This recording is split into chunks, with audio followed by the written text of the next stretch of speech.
આ પૈસા ભેગા કર્યા છે કે એમને નહીં ચાલશે. આ તો શરીર છે ભાઈ.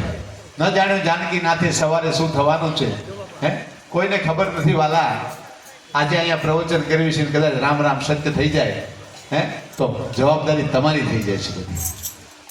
કારણ કે પૈસો ભેગો કરવો, ઉઘરાવો એ મહત્વનું નથી, પણ એની સાથે સાથે એનો સદુપયોગ કરવો એ બહુ મહત્વનું હોય છે, અને એ આપણી જવાબદારી આવે છે.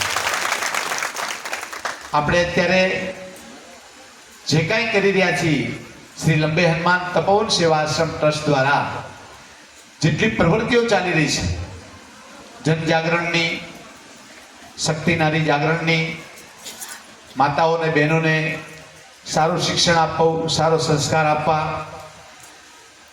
કારણ કે સમય બહુ ખરાબ છે. આપણે બધા 21મી સદીમાં જીવી રહ્યા છે. વર્તમાન કાળની અંદર આપણા સંતાનો બહુ અવળી રાહ ઉપર જઈ રહ્યા છે. આપણે બધા જોઈ રહ્યા છીએ. બોલી પણ નથી શકતા, કાંઈ કહી પણ નથી શકતા. અંદર અંદરથી આપણે ગુંગળાઈએ છીએ. ભગવાનને પ્રાર્થના કરવાની છે કે અમારા બધા સંતાનોને, અમારા પરિવારને સદબુદ્ધિને સદવિચાર આપે, જેથી કરીને ક્યારેય પણ અમારા સંતાનને ખોટા વિચાર ના આવે. કારણ આ સમય એટલો બધો કપરો ચાલી રહ્યો છે કે જેની અંદર આપણા દીકરા દીકરીઓ કોલેજમાં જતી હોય, ભણતી હોય, ભાઈબંધ મિત્રોની સંગત થઈ જાય, હે ખરાબ વિચાર આવે. અમે તો ત્યાં સુધી જોઈ છે દીકરીઓ સિગરેટો પીતી થઈ ગઈ, સિગરેટો પીતી. અમારા જંગલમાં આવે છે, અમને ખબર છે. અમારી આજુબાજુમાં 2 કોલેજો છે, ત્યાંથી છોકરા છોકરી બધા આવતા હોય, સિગરેટો પીતા હોય, હે નશા કરતા હોય. મા બાપને બિચારાને ખબર ન હોય, મા બાપ તો ઘરે હોય. એટલે ક્યારેક તમારા દીકરા દીકરીઓને તમે પૂછજો, બેટા કોલેજ ગયા હતા, કોની સાથે તમે ગયા હતા, કોણ હતું તમારી સંગત કેવી હતી. આ અવશ્ય તમારા દીકરા દીકરીઓને પૂછજો સાંજે ઘરે આવે એટલે, જેથી કરીને ખબર પડે કે મારા છોકરા છોકરીઓ કઈ જગ્યાએ જાય છે. તો એટલા માટે ખાસ મારી નમ્ર વિનંતી, બહેનોને, માતાઓને, વડીલોને, આપના સંતાનોનું ખૂબ ધ્યાન રાખજો. પૈસો ખૂબ કમાજો.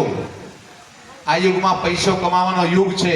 વર્તમાન કાળમાં આ બળનો યુગ નથી, આ કળનો યુગ છે. એટલે આનું નામ કળયુગ છે. આ કળનો યુગ છે. કળથી આપણે પૈસા કમાઈ લેવાના, બુદ્ધિથી પૈસા કમાઈ લેવાના, પણ એ પૈસાને સદુપયોગ કરવાનો, આપણા સંતાનોને સંસ્કાર આપવાના ખાસ કરી. કારણ કે પૈસો કમાશે અને સંસ્કાર નહીં આપી તો આપણી સંપત્તિ આપણા છોકરાઓ અવળે માર્ગે વાપરી નાખશે, ખોટા લક્ષણો થઈ જશે, ખોટા ભાઈબંધની સોબત થઈ જશે, તો એનું જીવન બગડી જશે. એટલે ખાસ કરીને પહેલી નિશાળ અગર આપણા ઘરમાં ક્યાંય હોય દુનિયાની અંદર, પોતાના માતા પિતા છે. માતા પિતા જે સંસ્કાર આપશે ને એ લાગશે ને, આ દુનિયામાં ગમે એવો શિક્ષક હશે તો નહીં લાગે ક્યારેય પણ. એટલે દરેક માતાઓને, વડીલોને, બહેનોને, ભાઈઓને મારી ખાસ નમ્ર વિનંતી, આપના સંતાનોનો ખાસ કેળવણી કરજો. કારણ કે સમય ખૂબ વહી ગયો છે. અને અત્યારે આપણે અહીંયા હવે હું ખાલી 2 જ મિનિટ લઈશ. આવતીકાલે ભગવાનના લગ્ન એટલે રૂક્ષ્મણી વિવાહની તૈયારી કરવાની છે. એની અંદર 2 જ મિનિટની અંદર આપણે આ બધું કાર્યક્રમ પૂરો કરવાનો છે. તો રૂક્ષ્મણી વિવાહની